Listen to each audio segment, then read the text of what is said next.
দিয়ে বুঝাবো? আজকে এত দামি নবীর উম্মত তুমি হইলারে উম্মত। আজকে আল্লাহ তোমার এত মর্যাদা দিল, আজকে তুমি এত জ্ঞান অর্জন করার পরেও তুমি নামাজ পড়ো না, আজান হইয়া যায় তুমি মসজিদে আসো না। আরে আমার আল্লাহ কিন্তু ধরবে, আর কতদিন এলেমলো করবা? আমি কি করে বুঝাবো, কেমনে বুঝাবো? আব্দুল্লাহ ইবনে মুবারকের মধ্যে ওনার এলাকার একজন কাঠুরিয়ার মধ্যে আল্লাহর এত ভয়।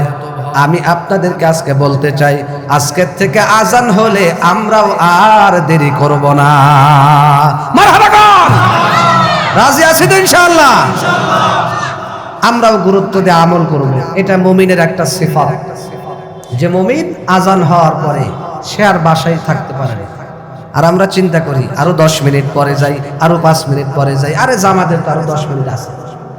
হ্যাঁ, আজান হওয়ার পরে কিছুই করবেন না, আপনি সুদা মসজিদে চলে আসবেন। রাজি আছেন তো? হ্যাঁ, গুরুত্ব দেয়া করবেন। তাহলে যারা মুমিন, 1 নম্বর গুণ হলো ওয়াজিলাত কুলুবুহুম, তাদের ভিতরে আমার আল্লাহর নাম যখন উচ্চারণ হবে তাদের কলবটা ভীত সন্তুষ্ট হয়ে যাবে, আল্লাহর ঘরে চলে আসবে, পাগলের মতো মসজিদে চলে আসবে। 2 নম্বর, ওয়াইযা তুলিয়াত আলাইহিম আয়াতুহু, যারা ঈমানদার, যারা মুমিন, তারা কোরআনে কারীমের তিলাওয়াত করবে। সুবহানাল্লাহ কম। আজকে কোরআন তিলাওয়াত সমাজে আছে? কোরআন তিলাওয়াত নাই, অথচ কিতাবের মধ্যে আল্লাহর নবী বলেন, হাদিসের মধ্যে বলেন, ফজরের পরে তোমরা সূরা ইয়াসিন পড়ো। এরে আম্মা জান, বিশেষ করে মাদেরকে বলছি, যখন ফজরের নামাজ পড়বেন, ফজরের নামাজ পড়ার পরে যায় নামাজের মধ্যে বসিয়া তাড়াতাড়ি করে না উঠে যায় নামাজের মধ্যে বসে থাকেন, জিকির আজগার করেন, এরপরে কোরআনটা নিয়ে বসবেন, সূরা ইয়াসিন তিলাওয়াত করবেন। সূরা ইয়াসিন তিলাওয়াত করার আগে কোনো কাজে আপনি যোগ দিবেন না। বরকত বাড়ায় দিবে কে? আল্লাহ। যে মুমিন যারা, এদের 3টা গুণ থাকবে। কয়টা গুণ বলেন? 3টা গুণ। সূরা আনফালের 2 নম্বর আয়াত, 9 নম্বর পারা 16 নম্বর পৃষ্ঠায় আছে। 9 নম্বর পারা হাফিজে কুরআন শরীফের 16 নম্বর পৃষ্ঠায় আছে। সূরা আনফালের 2 নম্বর আয়াত খুব খেয়াল করে শুনবেন এবং মিলাবেন। কোরআনে কারিমে আল্লাহ বলেন, ইন্নামাল মুমিনুনা আল্লাযীনা ইযা যুকিরাল্লাহ ওয়াজিলাত কুলুবুহুম ওয়া ইযা তুলিয়াত আলাইহিম আয়াতুহু যাদাতহুম ঈমানা ওয়া আলা রাব্বিহিম ইয়াতাওয়াক্কালুন। আল্লাহ বলেন, ইন্নামাল মুমিনুনা আল্লাযীনা, নিশ্চয় তারাই তো ঈমানদার, যারা মুমিন, যারা ঈমানদার, ইযা যুকিরাল্লাহ, যখন আল্লাহ পাকের আলোচনা তারা শোনে, আল্লাহর বরত্বের কথা যখন শোনে, ইযা যুকিরাল্লাহ, যখন আল্লাহর জিকির হয়, আল্লাহর কথা উচ্চারিত হয়, আল্লাহর ধ্বনি, আল্লাহর কথা যখন প্রচলিত হয়, আল্লাহর ধ্বনি যখন উচ্চারিত হয়, অর্থাৎ যখন মুয়াজ্জিন সাহেব মসজিদের মধ্যে আযান দেয়, আল্লাহু আকবার, আল্লাহু আকবার, ইযা যুকিরাল্লাহ, যখন আল্লাহর কথা আলোচনা হয়, ওয়াজিলাত কুলুবুহুম, তো যারা মুমিন, যারা ঈমানদার, তাদের দিলের ভিতরে একটা ভয়, ভীত সন্তুষ্ট সৃষ্টি হয়ে যায়। যারা মুমিন, যারা ঈমানদার, যখন মসজিদের মধ্যে আযান হবে, আযান শোনার পর ইযা যুকিরাল্লাহ, আল্লাহর কথা যখন উচ্চারিত হবে, আল্লাহর আলোচনা হবে, এই আল্লাহর আলোচনা শোনার পরে, আল্লাহর নাম শোনার পরে, আল্লাহর নাম শোনার পরে যারা ঈমানদার, যারা মুমিন, ওয়াজিলাত কুলুবুহুম, আল্লাহর নাম শোনার পরে তারা বিমুখভাবে বসে থাকতে পারে না, এলোমেলোভাবে তারা থাকতে পারে না, বেখিয়ালি থাকতে পারে না। যারা ঈমানদার, যারা মুমিন, তারা আল্লাহকে ভয় করবে। আল্লাহর নাম উচ্চারণ হওয়ার সাথে সাথে তাদের কলবটা কম্পিত হয়ে উঠবে। ওয়াজিলাত কুলুবুহুম, এই আয়াতের ব্যাখ্যা বিশাল বড়। অর্থাৎ আল্লাহ পাক সুন্দর করে জানিয়ে দিয়েছে তাফসীরের কিতাবের মধ্যে।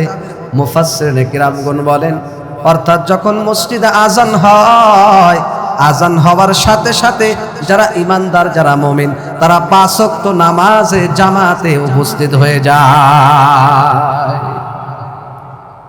আল্লাহর ভয় কাকে বলে?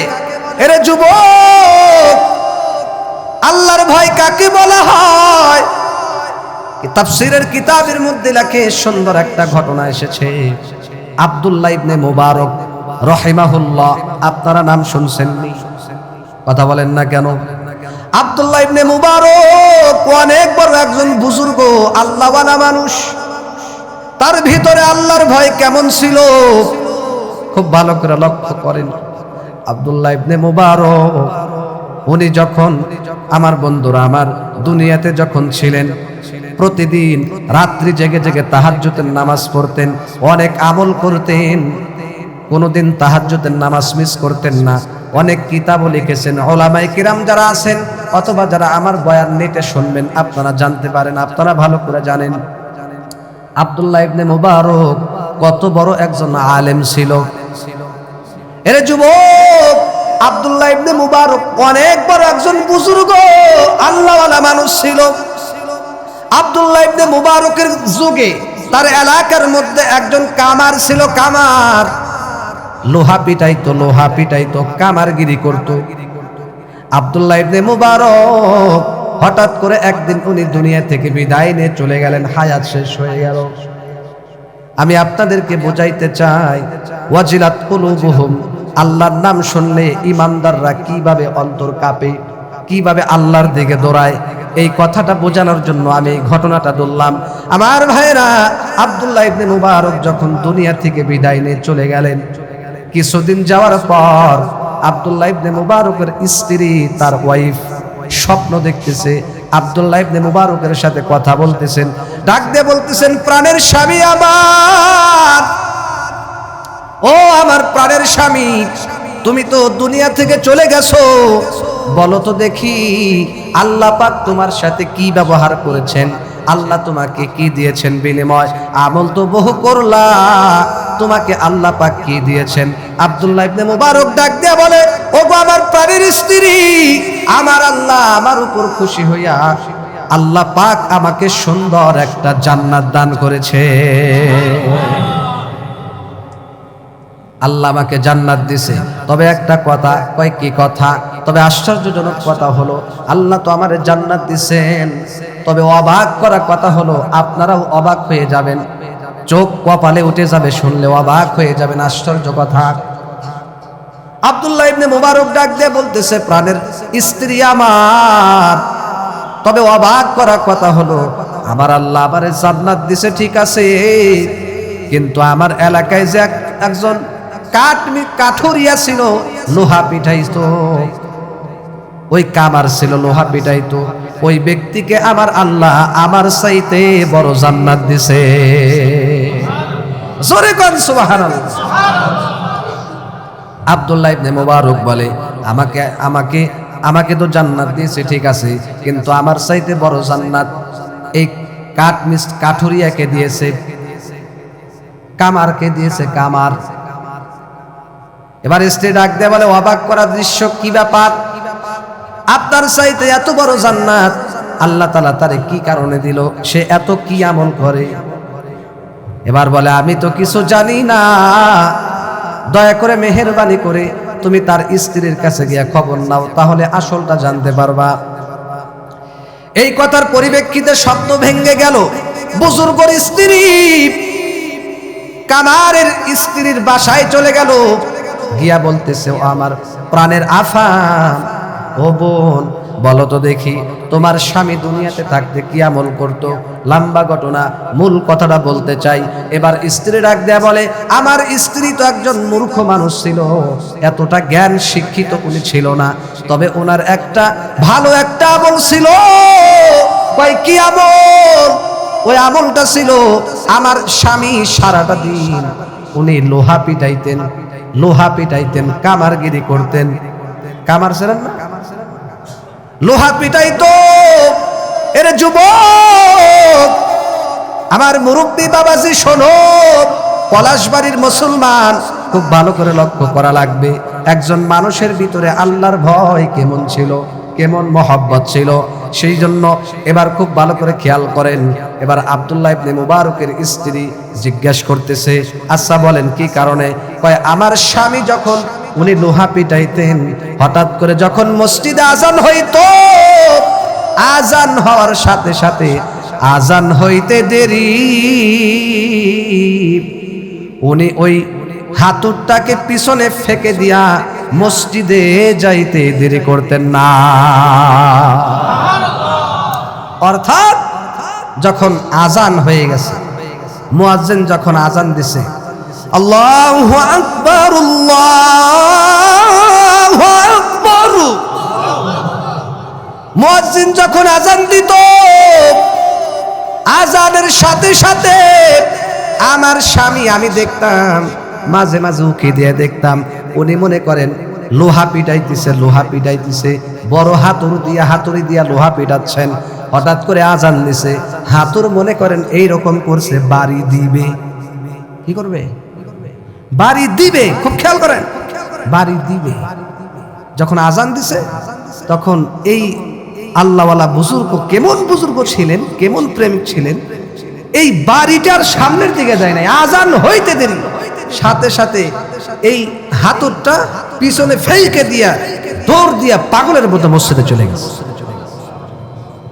মনে হয় বুঝাইতে পারেনি, মানে হাতুর আর সামনে বাড়িও যায় নাই, এইরকম করছে।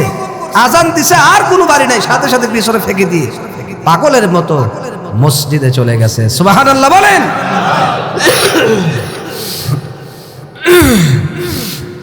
আমি আপনাদেরকে বলতে চাই, আব্দুল্লাহ ইবনে মুবারক উনি যখন স্ত্রীকে এই কথা বলছে, স্ত্রী এসে সব খবর নিতেছে। কয় আপনার স্বামী এমন আমলদার ছিল? কয় হ্যাঁ। মসজিদে যখন আজান হয়েছে, আজানের সাথে সাথে দৌড়ায়া হাতুর একদিকে ফেঁকে দিয়ে উনি মসজিদে চলে গেছে। আব্দুল্লাহ ইবনে মুবারকের স্ত্রী ডাক দিয়া বলে, এ আমার বোন, তাহলে অ্যাকশন তো এই জায়গায়। সুবহানাল্লাহ কয় না? এবার আব্দুল্লাহ ইবনে মুবারকের স্ত্রী বুঝতে পারলেন কিতাবের মধ্যে লেখে মূল সারমর্ম কতটা হলো। আল্লাহ পাক রব্বুল আলামিন আব্দুল্লাহ ইবনে মুবারকের মতো এত বড় বুজুর্গ আলেমের চাইতে একজন সাধারণ একজন কামার মানুষকে আল্লাহ ওই বুজুর্গ আব্দুল্লাহ ইবনে মুবারকের চাইতে বড় জান্নাত আল্লাহ দান করছে। বড় জান্নাত দেওয়ার একমাত্র কারণ হলো আজান হওয়ার সাথে সাথে উনি এই আমলটাকে এত গুরুত্ব দিয়া করত। এই আমলটাকে এত গুরুত্ব দিয়া করার কারণে আমার আল্লাহ আব্দুল্লাহ ইবনে মুবারকের এলাকার যে ওই কামারটা আছে, ওই কামারকে আব্দুল্লাহ ইবনে মুবারকের চাইতে বড় জান্নাত দিয়েছে। জোরে কোন সুবহানাল্লাহ। মসজিদে তো আরো মুসল্লি যায়, ঠিক কিনা কোন? কেউ আজানের 2 মিনিট পরে আসে, কেউ 10 মিনিট পরে আসে, কেউ আইসা জামাত ধরে। মসজিদে তো আসে, জামাতও করে, সবই তো একই আমল করে, কিন্তু আল্লাহ তাআলা তাকে জান্নাত দেওয়ার কারণ একটাই কারণ হলো উনি এত গুরুত্ব দিয়ে আমলটা করতো। আজান শোনার পরে তার স্ত্রী আর একটা কথা বলছে, আমার স্বামীর চেহারা দেখতাম লাল হয়ে যাইতো। এটাকেই বলে ওয়াজিলাত কুলুব। আর আজকে আজান হয়ে যায়, মুসলমানের খবর নাই। আমি কি দিয়ে বুঝাবো? আজকে এত দামি নবীর উম্মত তুমি হইলারে উম্মত। আজকে আল্লাহ তোমার এত মর্যাদা দিল, আজকে তুমি এত জ্ঞান অর্জন করার পরে তুমি নামাজ পড়ো না, আজান হইয়া যায় তুমি মসজিদে আসো না। আরে আমার আল্লাহ কিন্তু ধরবে, আর কতদিন এলেমলো করবা? আমি কি করে বুঝাবো, কেমনে বুঝাবো? আব্দুল্লাহ ইবনে মুবারকের মধ্যে, ওনার এলাকার একজন কাঠুরিয়ার মধ্যে আল্লাহর এত ভয়। আমি আপনাদেরকে আজকে বলতে চাই, আজকের থেকে আজান হলে আমরাও আর দেরি করব না। মারহাবা কোন? রাজি আছি তো ইনশাআল্লাহ? আমরাও গুরুত্ব দিয়ে আমল করব, এটা মুমিনের একটা সিফাত। যে মুমিন আজান হওয়ার পরে সে আর বাসায় থাকতে পারে না। আর আমরা চিন্তা করি আরো 10 মিনিট পরে যাই, আরো 5 মিনিট পরে যাই, আরে জামাতের তো আরো 10 মিনিট আছে। হ্যাঁ, আজান হওয়ার পরে কিছুই করবেন না, আপনি সুদা মসজিদে চলে আসবেন। রাজি আছেন তো? হ্যাঁ, গুরুত্ব দেয়া করবেন। তাহলে যারা মুমিন, 1 নম্বর গুণ হলো ওয়াজিলাত কুলুবুহুম, তাদের ভিতরে আমার আল্লাহর নাম যখন উচ্চারণ হবে তাদের কলবটা ভীত সন্তুষ্ট হয়ে যাবে, আল্লাহর ঘরে চলে আসবে, পাগলের মতো মসজিদে চলে আসবে। 2 নম্বর, ওয়াইযা তুলিয়াত আলাইহিম আয়াতুহু, যারা ঈমানদার, যারা মুমিন, তারা কোরআনে কারীমের তিলাওয়াত করবে। সুবহানাল্লাহ কম। আজকে কোরআন তিলাওয়াত সমাজে আছে? কোরআন তিলাওয়াত নাই, অথচ কিতাবের মধ্যে আল্লাহর নবী বলেন, হাদিসের মধ্যে বলেন, ফজরের পরে তোমরা সূরা ইয়াসিন পড়ো। এরে আম্মা জান, বিশেষ করে মাদেরকে বলছি, যখন ফজরের নামাজ পড়বেন, ফজরের নামাজ পড়ার পরে জায়নামাজের মধ্যে বসিয়া তাড়াতাড়ি করে না উঠে জায়নামাজের মধ্যে বসে থাকেন, জিকির আজগার করেন, এরপরে কোরআনটা নিয়ে বসবেন, সূরা ইয়াসিন তিলাওয়াত করবেন। সূরা ইয়াসিন তিলাওয়াত করার আগে কোনো কাজে আপনি যোগ দিবেন না। বরকত বাড়ায় দিবে কে? আল্লাহ। আজকে এই কোরআন আমরা ভুলে গেছি। কোরআন হায়রে পুরা কপাল। আল্লাহর নবী বলেন, কোন ব্যক্তি যদি সূরা ইয়াসিন তেলাওয়াত করে আল্লাহ পাক তাকে কোরআন শরীফ 10 খতমের সওয়াব দান করে। আজকে আমরা অনেক পুরুষ মানুষ আছে সূরা ইয়াসিন পড়ি না। এই মিয়া, সূরা ইয়াসিনের আমল কোনোদিন ছাড়বেন না। রাজি আছেন তো? আমি জানি এখানে অনেক ভাই আছে, আমার নামও মনে আছে, কয় হুজুর আমার কোনোদিন আলহামদুলিল্লাহ মিস নাই, সূরা ইয়াসিন আমি পড়ি, এরপর অন্য কাজে জড়িত হই। মারহাবা কইবেন না? আছে, এরকম লোক আছে। আমি আরো বলি, হ্যাঁ, আপনি যারা পড়তেছেন আরো গুরুত্ব সহকারে পড়েন। সূরা ইয়াসিনের আমল ছাড়বেন না। সূরা ইয়াসিন কত দামি জানেন? অবাক হয়ে যাবে।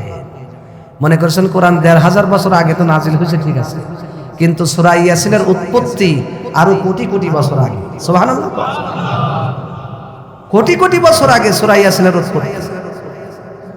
কিতাবের মধ্যে লেখে, আল্লাহর পয়গম্বর বলেন, এরে যুবক, হাদিসের মধ্যে আসছে, আল্লাহর নবী বলে, এই যে সূরা ইয়াসিন, এই আসমান জমিনকে আল্লাহ সৃষ্টি করার 1000 বছর আগে আরশ বহনকারী ফেরেশতারা সূরা ইয়াসিন তিলাওয়াত করতে থাকছে।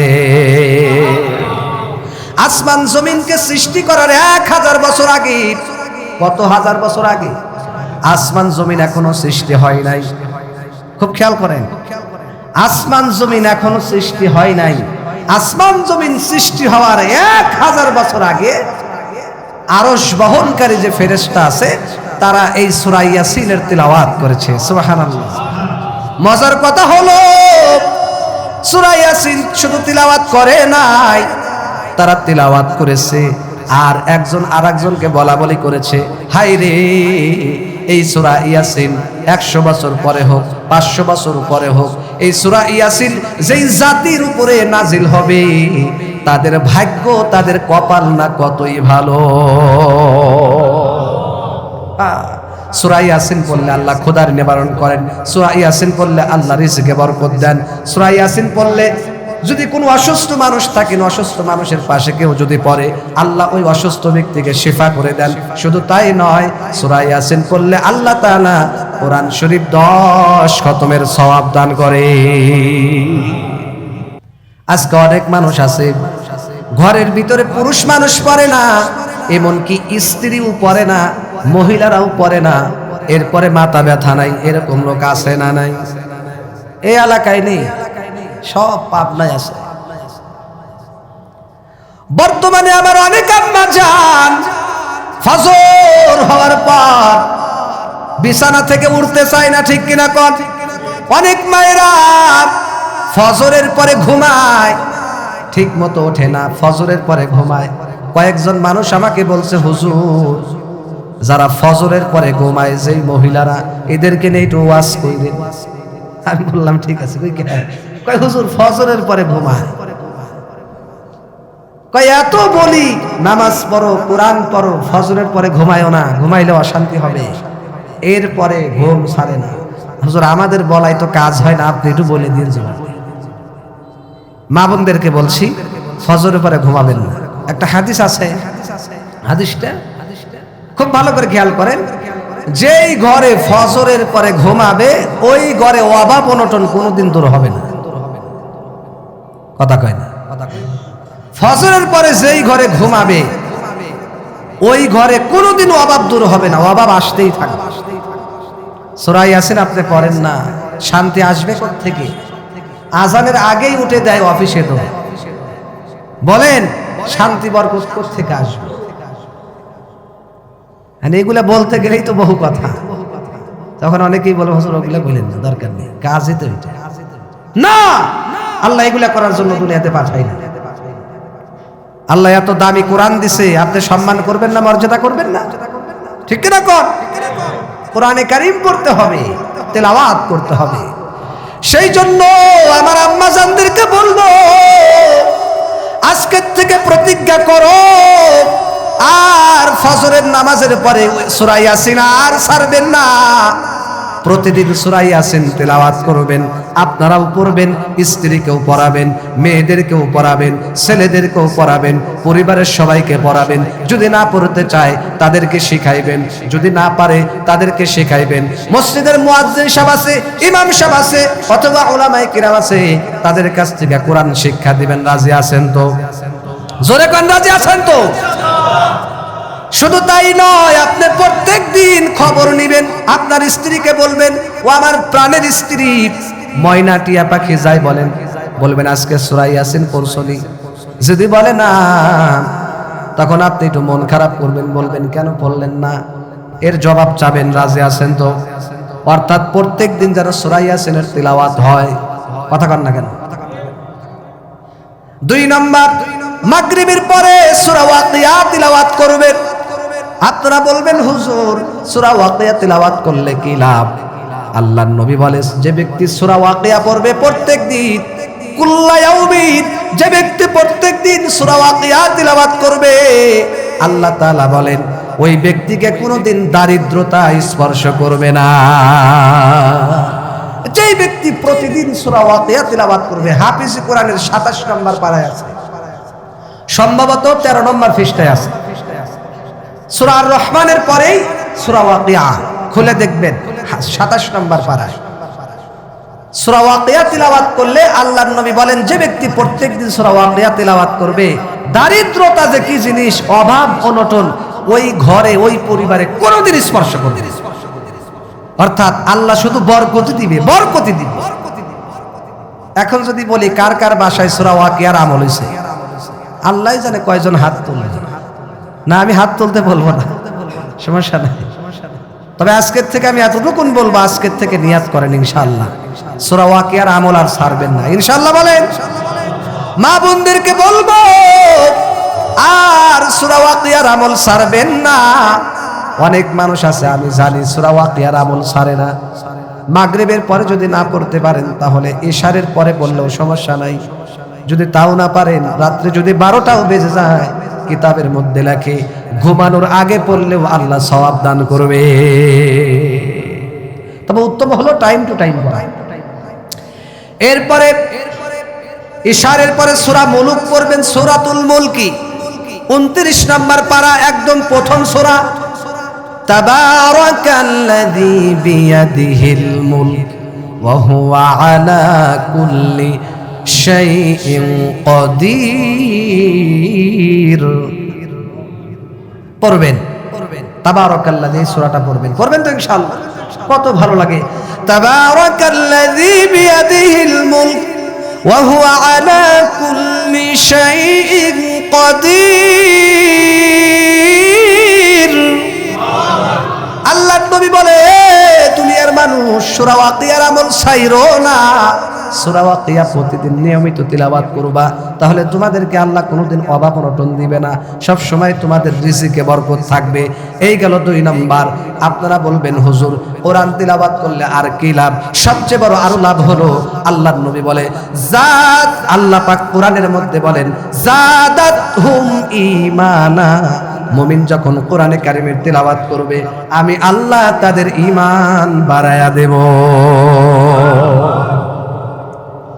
ওয়া ইযা তুলিয়াত আলাইহিম আয়াতুহু জাদাতহুম ঈমানা, আল্লাহ পাক বলে দুনিয়ার মানুষ যারা ঈমানদার, যারা মুমিন, তারা কোরআনে কারিমের তিলাওয়াত করবে, আর যখন তারা কোরআনে কারিমের তিলাওয়াত করবে জাদাতহুম ঈমানা, আমি আল্লাহ তাদের ঈমান বাড়ায়া দেব। কোরআন বেশি বেশি পড়বেন, আল্লাহ ঈমান বাড়ায়া দিবে। আজকে আমাদের ঈমান অনেকের দুর্বল। কারণ কি? দুর্বল হওয়ার কারণ এটাই, আজকে আমরা কোরআন পড়ি না, কোরআন পড়ি না। মুয়াজ্জিন সাহেব এখানে আছে, আর উলামায়ে কিরাম আছে, জিজ্ঞাসা করেন আল্লাহ ঈমান বাড়ায় দিবে কিনা? স্পষ্ট তরজমা কোরআনে কারীম, আল্লাহ কোরআনে কারীম যদি কেউ তিলাওয়াত করে আল্লাহ তার ঈমান বাড়িয়ে দেয়। যত পড়বেন আপনার ঈমান তত বাড়তে থাকবে, তত বাড়তে থাকবে। সুবহানাল্লাহ কোন ইন্নামাল মুমিনুনা আল্লাযীনা ইযা যুকিরাল্লাহ ওয়াজিলাত কুলুবুহুম ওয়া ইযা তুলিয়াত আলাইহিম আয়াতুহু জাদাতহুম ঈমানা ওয়া আলা রাব্বিহিম ইয়াতাওয়াক্কালুন। সেই জন্য কোরআনে কারিমের তিলাওয়াত বেশি বেশি করবেন। সূরা ইয়াসিন, সূরা ওয়াকিয়া, সূরা মুলক শুধু পড়বেন না, কোরআন শরীফ মাসে মাসে খতম উঠাইবেন। খতম যত কোরআন পড়বেন আমার আল্লাহ তত ঈমান বাড়ায় দিবে। সেই জন্য মুমিনের 2 নম্বর গুণ, তারা কোরআনে কারীম বেশি বেশি তিলাওয়াত করবে। আর 3 নম্বর গুণ হলো যারা ঈমানদার, যারা মুমিন, যারা মুত্তাকি, যারা পরহেজগার, ওয়া আলা রাব্বিহিম ইয়াতাওয়াক্কালুন।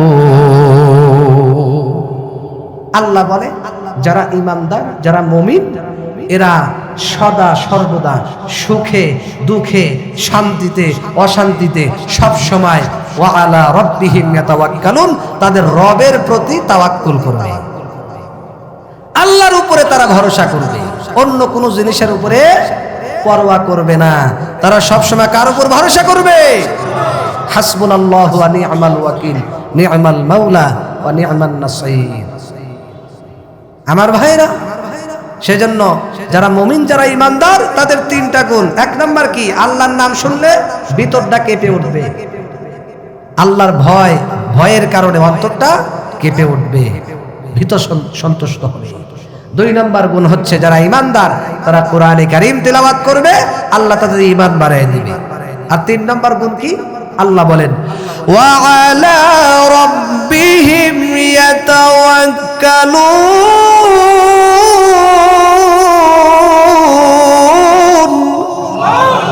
আল্লাহ বলে দুনিয়ার মানুষ যারা ঈমানদার, যারা মুমিন দাবি করো, তোমাদের ভিতরে এই গুণ থাকা লাগবে, সদা সর্বদাই সুখে দুঃখে, খাওয়া অবস্থায় না খাওয়া অবস্থায়, শান্তিতে অশান্তিতে, সর্ব অবস্থায় আমি আল্লাহর, অন্য কারো উপরে পরোয়া করা যাবে না, আমি আল্লাহর উপরেই তোমাদের ভরসা করা লাগবে।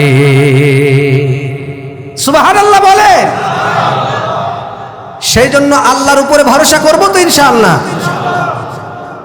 আল্লাহর উপরে আমরা সদা সর্বদা তাওয়াক্কুল করব। অনেকেই আছে আল্লাহর উপর ভরসা করে না। এই যে মান্না সালোয়া খাবার ছিল, খাওয়াইছে না এক নবীর যুগে, তারা তাওয়াক্কুল করছে, ভরসা করছে, যতদিন ভরসা করছিল খাওয়াইছে।